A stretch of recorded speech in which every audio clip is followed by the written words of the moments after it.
నమస్కారం D news కి స్వాగతం నేను మీ మహంతి ముందుగా నాటి ముఖ్యాంశాలు విపక్ష ఇండియా కూటమి క్యాన్సర్ కంటే ప్రమాదకరమని అది వ్యాపిస్తే దేశాన్ని నాశనం చేస్తుందన్న ప్రధాని నరేంద్ర మోడీ తిరుమలలో భక్తుల సౌకర్యార్థం భవన నిర్మాణం కళ్యాణ మండపం నిర్మించి స్వామివారి సేవలో తరించేలా తెలంగాణ ప్రభుత్వం చర్యలు తీసుకుంటుందన్న సీఎం రేవంత్ రెడ్డి రాష్ట్రంలో ఉపాధి హామీ స్వచ్ఛ భారత్ మిషన్ అనుసంధానంతో వ్యక్తిగత మరుగుదొడ్ల నిర్మాణం పెద్ద ఎత్తున చేపట్టాలన్న ప్రభుత్వ ప్రధాన కార్యదర్శి జవహర్ రెడ్డి విపక్ష ఇండియా కూటమి క్యాన్సర్ కంటే ప్రమాదకరమని అది వ్యాపిస్తే దేశాన్ని నాశనం చేస్తుందని ప్రధాని నరేంద్ర మోడీ అన్నారు. లోక్సభ ఎన్నికల ప్రచారంలో భాగంగా బుధవారం యూపీలోని స్వస్తిలో జరిగిన ర్యాలీలో ఆయన మాట్లాడుతూ విపక్ష ఇండియా కూటమికి మతతత్వం, తీవ్రజాతి వివక్ష, బంధుప్రీతి వంటి వ్యాధులున్నాయన్నారు. ఇవి క్యాన్సర్ కంటే ప్రమాదకరమైన వ్యాధులన్నారు. మోడీ దేశవ్యాప్తంగా 4 కోట్ల మంది పేదలకు ఇల్లు ఇచ్చారని, ఇప్పుడు సమాజ్వాదీ కాంగ్రెస్ కూటమి అధికారంలోకి వస్తే అన్నింటినీ తారుమారు చేస్తారని ప్రధాని మోడీ హెచ్చరించారు.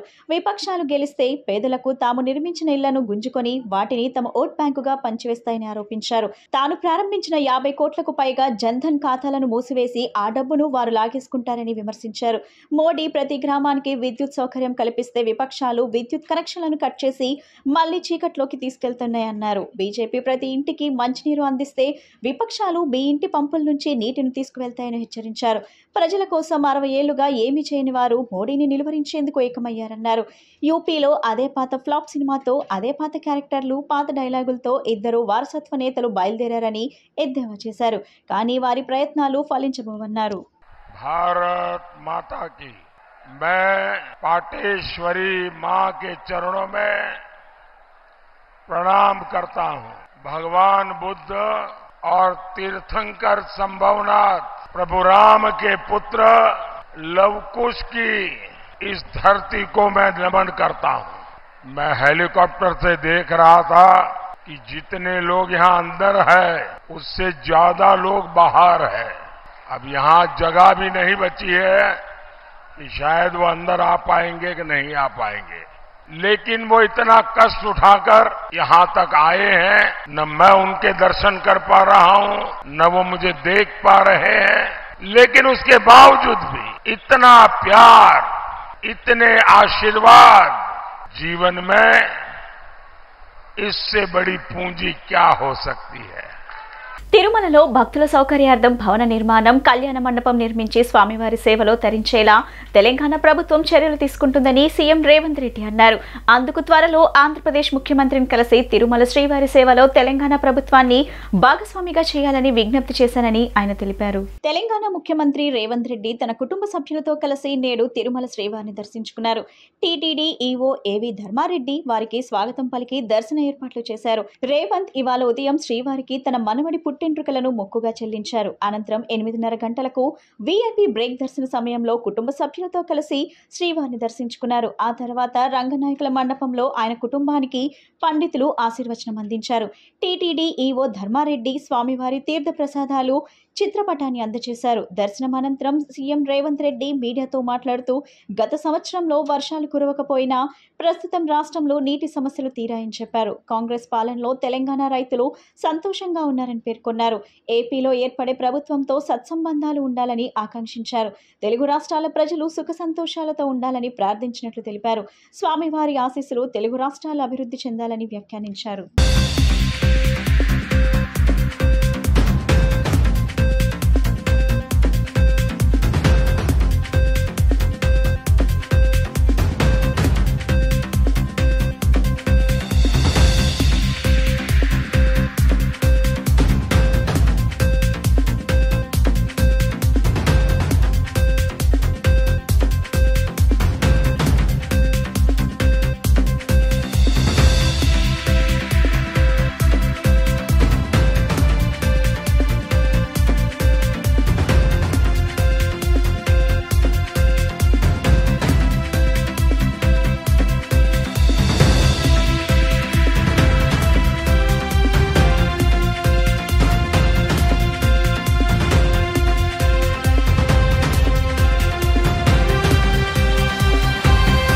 రాష్ట్రంలో ఉపాధి హామీ స్వచ్ఛ భారత్ మిషన్ అనుసంధానంతో వ్యక్తిగత మరుగుదొడ్ల నిర్మాణం పెద్ద ఎత్తున చేపట్టాలని ప్రభుత్వ ప్రధాన కార్యదర్శి జవహర్ రెడ్డి జిల్లా కలెక్టర్లను ఆదేశించారు.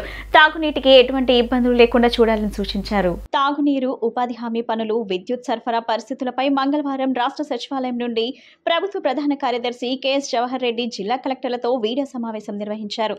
ఈ సందర్భంగా ఆయన మాట్లాడుతూ మహాత్మా గాంధీ జాతీయ ఉపాధి హామీ పథకం పనుల నిర్వహణకు ప్రస్తుతం మంచి అనువైన సీజన్ కావున పెద్ద ఎత్తున ఉపాధి పనుల నిర్వహణకు తగిన చర్యలు తీసుకోవాలని ఆదేశించారు. రాష్ట్రంలో 1,00,000కు పైగా వ్యక్తిగత మరుగుదొడ్లను మంజూరు చేశామని, కావున ఉపాధి హామీ స్వచ్ఛ భారత్ మిషన్ అనుసంధానంతో వాటికి సోక్పీటను నిర్గించే విధంగా చర్యలు తీసుకోవాలని చెప్పారు. ఉపాధి హామీ పనుల్లో వాటర్ కన్వర్సేషన్ పనులకు అధిక ప్రాధాన్యతను ఇవ్వాలని ఆదేశించారు. తదుపరి తాగునీరు, విద్యుత్ సరఫరా పరిస్థితులపై సిఎస్ జవహర్ రెడ్డి కలెక్టర్లతో సమీక్షించారు.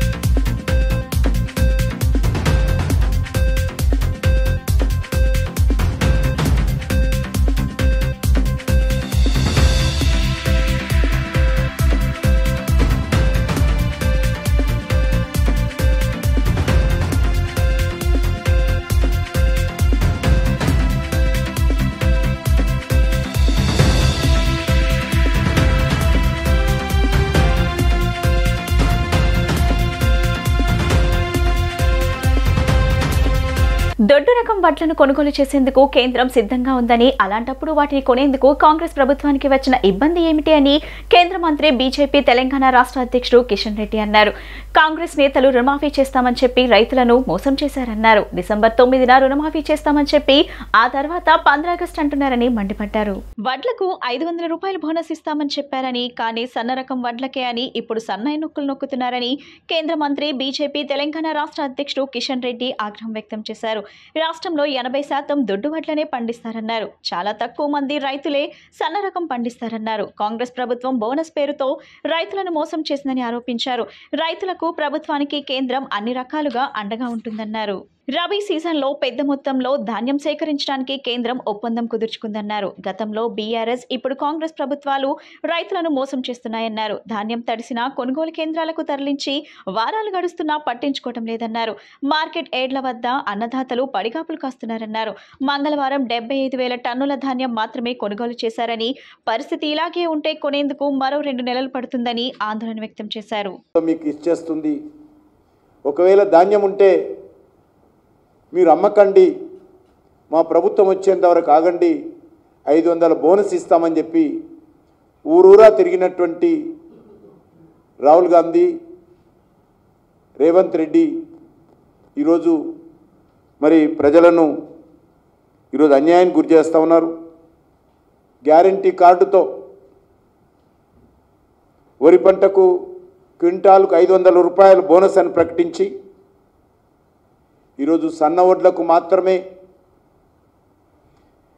అని ఈరోజు సన్నాయి నొక్కులు నొక్కుతూ ఉన్నాడు.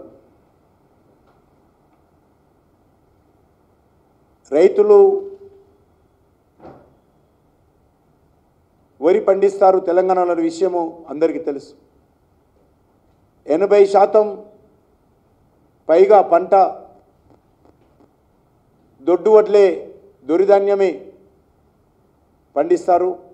సన్నధాన్యం అనేటువంటిది చాలా తెలంగాణలో ఉత్పత్తి అవుతుంది. ఈ ఎన్నికల్లో ఓటర్లు కూటమికే పట్టం కట్టారని మాజీ మంత్రి, కూటమి ఎమ్మెల్యే అభ్యర్థి గంటా శ్రీనివాసరావు అన్నారు.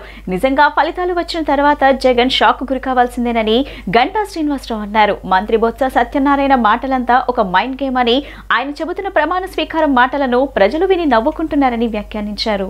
ఈ నెల 13న జరిగిన పోలింగ్ సర్లీ చూస్తే ఓటర్లు కూటమికే పట్టం కట్టారని, సంక్రాంతి పండుగను తలపించే విధంగా వివిధ రాష్ట్రాల నుంచి ప్రజలు తరలివచ్చి ఓట్లు వేశారని మాజీ మంత్రి, కూటమి ఎమ్మెల్యే అభ్యర్థి గంటా శ్రీనివాసరావు అన్నారు. ఈ సందర్భంగా బుధవారం ఆయన విశాఖలో మీడియాతో మాట్లాడుతూ ప్రజల్లో ఒక కసి కనిపించిందని, అందుకే భారీగా పోలింగ్ జరిగిందని, కూటమికే పాజిటివ్ వేవ్ ఉందని అన్నారు. ఐపాక్ టీంతో సీఎం జగన్ మాట్లాడుతూ ఫలితాలు చూసి షాక్ అవుతారని అన్నారు. నిజంగా ఫలితాలు వచ్చిన తర్వాత జగన్ షాక్ గురి కావాల్సిందేనని గంటా శ్రీనివాసరావు అన్నారు. మంత్రి బొత్స సత్యనారాయణ మాటలంతా ఒక మైండ్ గేమ్ అని, ఆయన చెబుతున్న ప్రమాణ స్వీకారం మాటలను ప్రజలు విని నవ్వుకుంటున్నారని గంటా శ్రీనివాసరావు వ్యాఖ్యానించారు. ఎన్నికల తర్వాత హింసకు వైసీపీయే కారణమని అన్నారు. తెనాలి వైసీపీ అభ్యర్థిపై ఓటర్ చేయి చేసుకోవడంతో పబ్లిక్ పల్స్ ఏమిటో తెలుస్తుందన్నారు. జూన్ 9వ తేదీన జగన్ కాదు చంద్రబాబు సీఎంగా ప్రమాణ స్వీకారం చేస్తారని గంటా శ్రీనివాసరావు ఆశాభావం వ్యక్తం చేశారు. ప్రజల్లో ఒక కసి, ఈ ప్రభుత్వానికి ఎట్టి పరిస్థితుల్లో కూడా బై చెప్పాలన్న ఒక ఆలోచన, ఒక కసి వీటన్నిటితోటి, అంతేకాకుండా మనం పోలింగ్ అయిన తర్వాత కూడా 170 కాన్స్టిట్యూషన్లో మరి చంద్రబాబు నాయుడు గారు, పవన్ కళ్యాణ్ గారు, అలాగే ప్రొఫెసర్ గారి ఆదేశాల మేరకు మొత్తం రివ్యూలు కూడా చేసుకుంటే బూత్ వైజ్ కూడా అనాలిసిస్ ఎక్కడ చూసినా కూడా ఒక పాజిటివ్ వేవ్ కూటమికి కనిపించిన విషయం మనం చూస్తాం. అయితే దీన్ని డైవర్ట్ చేస్తూ వైసీపీ నాయకులు జగన్మోహన్ రెడ్డి గారు మన 2 నెలల ముందు ఆయన పీకే టీం ఏదైతే ఐపాక్ టీం ఉందో ఐపాక్ టీంతో మాట్లాడినప్పుడు ఆయన చేసిన కామెంట్స్ కానీ ప్రజలు షాక్ అవుతారని చెప్పాడు. ప్రజలు, దేశం కూడా డెఫినెట్ గా మేము కూడా అంటా ఉన్నాం. ఎందుకంటే ఖచ్చితంగా షాక్ అవుతారు. ఎందుకంటే ఆ రోజు డైవర్షన్గా కూటమి వైపు రాబోతా ఉన్నాం. ప్రజలు, దేశంతో పాటు జగన్మోహన్ రెడ్డి కూడా డైరెక్ట్ గా షాక్ అవుతాడు. ఎందుకంటే ఆయన ఊహించిన విధంగా ఫలితాలు రాబోతా ఉన్నాయి. విశాఖపట్నం లింగంపల్లి మధ్య నడిచే జన్మభూమి సూపర్ ఫాస్ట్ ఎక్స్ప్రెస్ బుధవారం సాంకేతిక సమస్యతో నిలిచిపోయింది. విశాఖ నుంచి బయలుదేరిన కాసేపటికే ట్రైన్ కు అటాచ్ చేసిన ఏసీ బోగీల లింక్ తెగిపోయింది. ట్రైన్ నుంచి 2 ఏసీ బోగీలు వేరయ్యాయి. గమనించిన రైల్వే సిబ్బంది లోక్ పైలట్లను అప్రమత్తం చేయడంతో ట్రైన్ నిలిచిపోయిందని, అనంతరం జన్మభూమి ఎక్స్ప్రెస్ ను తిరిగి విశాఖపట్నం స్టేషన్ కు తరలించారు. ఏసీ బోగీల లింక్ తెగిపోవడానికి కారణం గుర్తించడంతో పాటు తిరిగి వాటిని లింక్ చేసేందుకు రైల్వే సిబ్బంది ప్రయత్నిస్తున్నారు. సమస్యను పరిష్కరించాక జన్మభూమి ఎక్స్ప్రెస్ తిరిగి బయలుదేరుతుందని రైల్వే సిబ్బంది అనౌన్స్ చేశారు.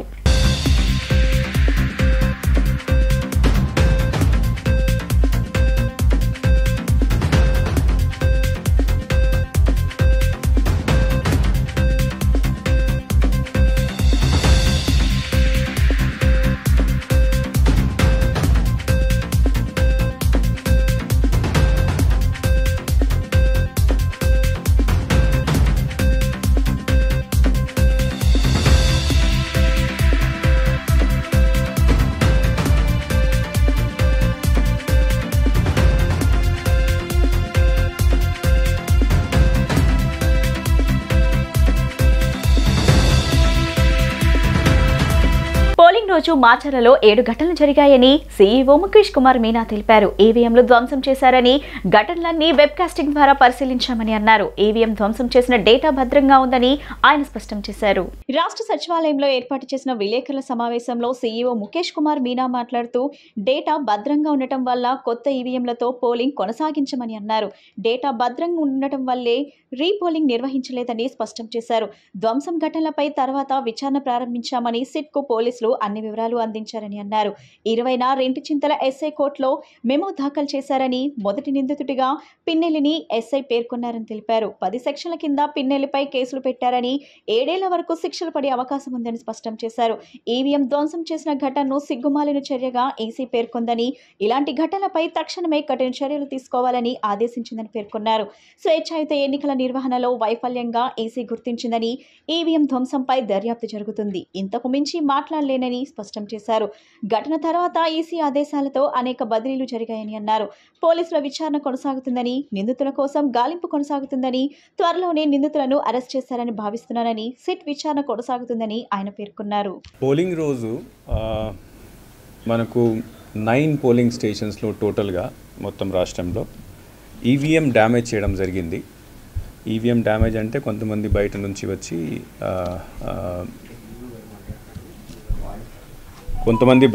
వచ్చి అక్కడ లోపల వెళ్ళి ది మిస్హ్యాండిల్డ్ ద ఈవీఎంస్, కింద పడేశారు, కొట్టేశారు, డ్యామేజ్ చేశారు.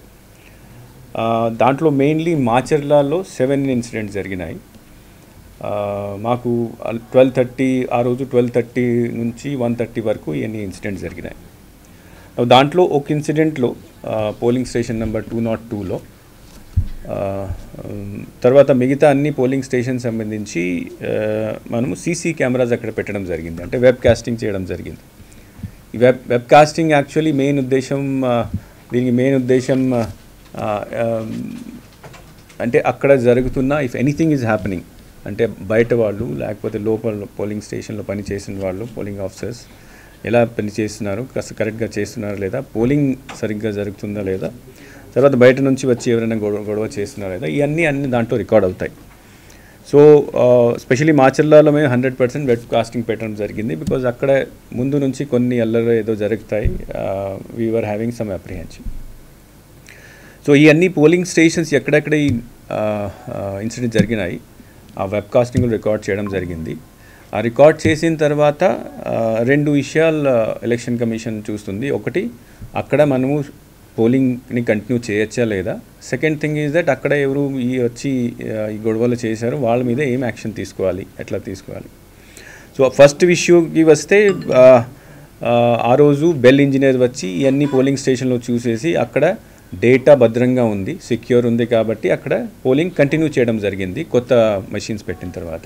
ఎన్నికల ఫలితాల రోజున వివిధ పార్టీల ప్రజాప్రతినిధులు వారి కార్యకర్తలు ఎటువంటి అవాంఛనీయ సంఘటనలకు పాల్పడవద్దని తాడేపల్లి సీఐ కళ్యాణ్ రాజు ఉపోద్ఘటించారు. ఆ రోజు బాణసంచా కాల్చిన, ర్యాలీలను నిర్వహించిన కేసులు నమోదు చేస్తామని ఆయన హెచ్చరించారు. తాడేపల్లి సీఐ కళ్యాణ్ రాజు ఆధ్వర్యంలో కార్టన్ సెర్చ్ ను పోలీసులు నిర్వహించారు. ఈ సందర్భంగా సీఐ కళ్యాణ్ రాజు మాట్లాడుతూ జూన్ 4వ తేదీ వెలువడనున్న ఎన్నికల ఫలితాల దృష్ట్యా ఉన్నతాధికారుల ఆదేశాలతో ఈ కార్టన్ సెర్చ్ నిర్వహించడం జరిగిందని తెలిపారు. పత్రాలు లేని 15 బైక్లు సీజ్ చేశామని పేర్కొన్నారు. జూన్ 4వ తేదీ ఫలితాల రోజున ప్రజాప్రతినిధులు కానీ వారి కార్యకర్తలు కానీ ఎటువంటి అవాంఛనీయ సంఘటనలకు పాల్పడవద్దని హితవు పలికారు. ఇంట్లో ఫలితాలను చూసి శాంతి భద్రతలకు సహకరించాలని కోరారు. ఫలితాల రోజున ర్యాలీలకు, బాణసంచాకు అనుమతి లేదని స్పష్టం చేశారు. ఈ నెల 13వ తేదీన జరిగినటువంటి ఎన్నికల్లో తాడేపల్లి మండలంలో ఎన్నికలు ప్రశాంత వాతావరణంలో నిర్వహించడం జరిగింది. అలాగే జూన్ 4వ తేదీని కూడా ఏదైతే ఎన్నికల కౌంటింగ్ ఉందో ఆ సందర్భంగా కూడా తాడేపల్లి మండలంలో ఎలాంటి అవాంఛనీయ సంఘటనలు జరగకుండా అందులో భాగంగా పోలీసు ఉన్నతాధికారుల ఆదేశాల మేరకు, మా జిల్లా ఎస్పీ గారి ఆదేశాల మేరకు ఇక్కడ సీతానగరం ప్రాంతంలో గార్డెన్ సెర్చ్ నిర్వహించడం జరిగింది. ఇందులో భాగంగా సుమారు 15 వాహనాలని సీజ్ చేయడం జరిగింది.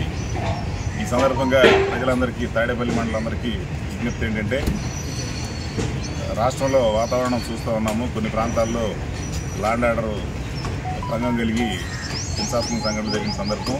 ఈ నేపథ్యంలో రేపు జూన్ 4వ తేదీన ఏదైతే పోలింగ్ కౌంటింగ్ సందర్భంగా రిజల్ట్స్ వచ్చిన సందర్భంలో కొంతమంది నాయకులు కొన్ని గత సంఘటనలు దృష్టి పెట్టుకుని ప్రజల్ని, వాళ్ళ కార్యకర్తల్ని ఉద్రేకాలకు, రకరకాల భావోద్వేగాలకు రెచ్చగొట్టే అవకాశం ఉంది. అలాంటి వాటికి ఎవరు కూడా కార్యకర్తలు కానీ ప్రజలు కానీ భావోద్వేగాలకు లోను కాకుండా ఏ రిజల్ట్ అయినప్పటికీ ప్రజలందరూ వారి ఇళ్లలోనే కౌంటింగ్ ఫలితాలు చూసుకొని శాంతి భద్రతలు భంగం వాటిల్లకుండా పోలీసులకు, ప్రభుత్వం అందరికీ సహకరించవలసిందిగా కోరుతున్నాము. ఏదైనా విజయోత్సవ ర్యాలీలు కానీ ఇలాంటి వాటికి ఏవి కూడా పర్మిషన్ లేదు. వచ్చే నెల 19వ తారీఖు వరకు కూడా విజయోత్సవ ర్యాలీలు, ఊరేగింపులు నిర్వహించడానికి అనుమతులు లేవు. దీన్ని కూడా దృష్టిలో పెట్టుకొని మండల ప్రజలందరూ మండలంలో శాంతియుత వాతావరణానికి పోలీసు వారికి, ఎన్నికల కమిషన్ వారికి సహకరించవలసిందిగా ఈ సందర్భంగా కోరుతున్నాం. Thank you. ఈవీఎంను ధ్వంసం కేసులో వైకాపా ఎమ్మెల్యే పిన్నెల్లి రామకృష్ణారెడ్డిని పోలీసులు అదుపులోకి తీసుకున్నారు. ఈవీఎంను ధ్వంసం చేసిన ఎమ్మెల్యేపై పోలీసులు వివిధ సెక్షన్ల కింద కేసు నమోదు చేశారు. ఈవీఎంను ధ్వంసం చేసి హింసాత్మక ఘటనలకు పాల్పడిన కేసుల్లో మాచర్ల వైకాపా ఎమ్మెల్యే పిన్నెల్లి రామకృష్ణారెడ్డిని ఎట్టకేలకు పోలీసులు అరెస్ట్ చేశారు. ఏపీ పోలీసులు, తెలంగాణ స్పెషల్ టాస్క్ ఫోర్స్ పోలీసులు ముమ్మరంగా గాలించి సంగారెడ్డి జిల్లా ఇస్నాపూర్ సమీపంలోని ఓ కంపెనీ గెస్ట్ హౌస్ లో అదుపులోకి తీసుకున్నారు. ఇస్నాపూర్ లొకేషన్ గురించి మాచర్ల పోలీసులు, పటాన్చెరు పోలీసుల సహకారం తీసుకుని నిందితుడిని అదుపులోకి తీసుకోగలిగారు. పోలింగ్ రోజు మాచర్ల అసెంబ్లీ నియోజకవర్గం పరిధిలోని రెంటచింతల మండలం పాల్వాయి గేట్ లో ఈవీఎంను ధ్వంసం చేసిన ఎమ్మెల్యేపై పోలీసులు వివిధ సెక్షన్ల కింద కేసు నమోదు చేశారు. ఐపీసీ, ప్రజా ప్రాతినిధ్యం చట్టం, పీడీడీపీ చట్టాల పరిధిలో 10 సెక్షన్లతో పిన్నెల్లిపై పోలీసులు కేసు నమోదు చేశారు. ఈ నెల 20నే పిన్నెల్లిపై కేసు నమోదు చేసినట్టు పోలీసులు వెల్లడించారు. ఆరోగ్యశ్రీ నెట్వర్క్ ఆసుపత్రులకు 203 కోట్ల బిల్లు చెల్లింపులు చేపట్టినట్లు ఆరోగ్యశ్రీ ముఖ్య కార్యనిర్వహణాధికారి డాక్టర్ లక్ష్మీషా తెలిపారు. మిగతా బిల్లుల చెల్లింపులు వీలైనంత త్వరగా చేపడతామన్నారు. ఆసుపత్రుల యాజమాన్యాలు సహకరించాలని విజ్ఞప్తి చేశారు. ఈ పథకం కింద పేద, మధ్యతరగతి రోగులకు ఉచిత వైద్య సేవలు అందించేందుకు ప్రాధాన్యత ఇస్తున్నట్లు తెలిపారు. Andhra Pradesh speciality speciality hospital association ప్రతినిధుల మధ్య చర్చలు జరుగుతున్న సంగతి తెలిసిందే. మరోవైపు రాష్ట్ర వ్యాప్తంగా ఆరోగ్యశ్రీ సేవలు యథావిధిగా కొనసాగుతున్నాయని ఆరోగ్యశ్రీ సీఈఓ లక్ష్మీ షా స్పష్టం చేశారు.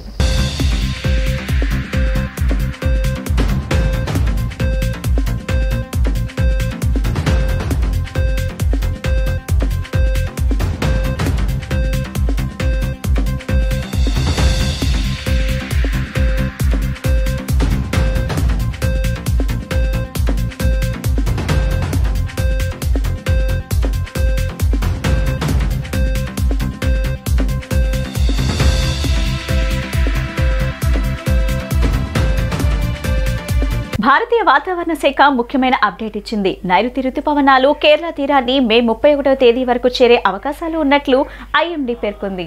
4 రోజుల ముందు గానీ లేక ఆలస్యం కానీ నైరుతి రుతుపవనాలు కేరళలోకి ఎంటర్ అయ్యే అవకాశాలు ఉన్నట్లు ఐఎండీ వెల్లడించింది. జూన్ నెలలో వర్షాలు విస్తారంగా కురిసే ఛాన్స్ ఉన్నట్టు ఐఎండీ తెలిపింది. మరోవైపు పశ్చిమ రాష్ట్రాలకు హీట్ వేవ్ వార్నింగ్ ఇచ్చింది. మధ్యప్రదేశ్, రాజస్థాన్, ఢిల్లీ, పంజాబ్, యూపీ రాష్ట్రాల్లో తీవ్రమైన ఎండలు ఉన్నట్లు పేర్కొన్నది. కొన్ని రాష్ట్రాలకు ఆరెంజ్ అలర్ట్ జారీ చేశారు. ఈ రాష్ట్రాల్లో తీవ్రమైన వడగాలులు ఉన్నాయి. ప్రస్తుతం కేరళలోని కొన్ని ప్రాంతాల్లో వర్షాలు కురుస్తున్నాయి. ఇవాళ పలు ప్రాంతాల్లో భారీ వర్షం కురిసే అవకాశం ఉన్నట్లు ఐఎండీ తెలిపింది. తిరువనంతపురంలో మంగళవారం రాత్రి నుంచి వర్షం కురుస్తుంది. తిరువనంతపురంతో పాటు మరికొన్ని ప్రాంతాల్లో ఏకధాటిగా వర్షం పడుతూనే ఉంది. పాతనమిట్ట, ఇడుక్కి జిల్లాలో రెడ్ అలర్ట్ జారీ చేశారు. మరో 8 జిల్లాల్లో ఆరెంజ్ అలర్ట్ ఇచ్చారు. ప్రస్తుతం కేరళ తీరం వెంట ఫిషింగ్ బ్యాన్ చేశారు.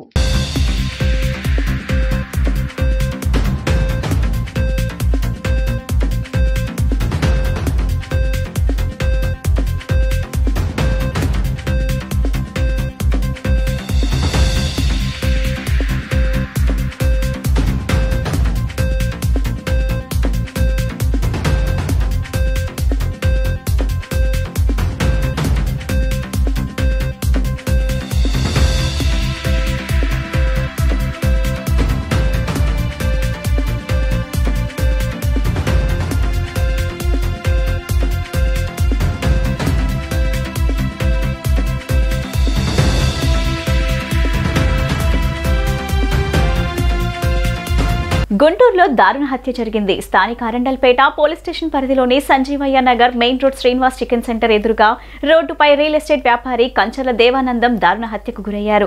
రియల్ ఎస్టేట్ వ్యాపారం లావాదేవీల గొడవలే మృతుని హత్య కారణంగా పోలీసులు భావిస్తున్నారు. గుంటూరులో సంజీవయ్య నగర్ 2వ లైన్ వాసిగా దేవానందం గుర్తించారు. గత కొంతకాలంగా గుంటూరు నగరానికి దూరంగా జీవనం సాగిస్తున్న దేవానందం ఫినాన్స్ సంబంధించిన కలహాలతో హత్యకు గురైనట్లుగా స్థానికులు చెబుతున్నారు. సమాచారం అందుకున్న అరండల్పేట పోలీసులు సంఘటనా స్థలానికి చేరుకుని మృతదేహాన్ని శవ పంచనామా నిమిత్తం గుంటూరు ప్రభుత్వ వైద్యశాలకు తరలించారు. కాగా పోలీసుల విచారణలో మరిన్ని వివరాలు తెలియాల్సి ఉంది.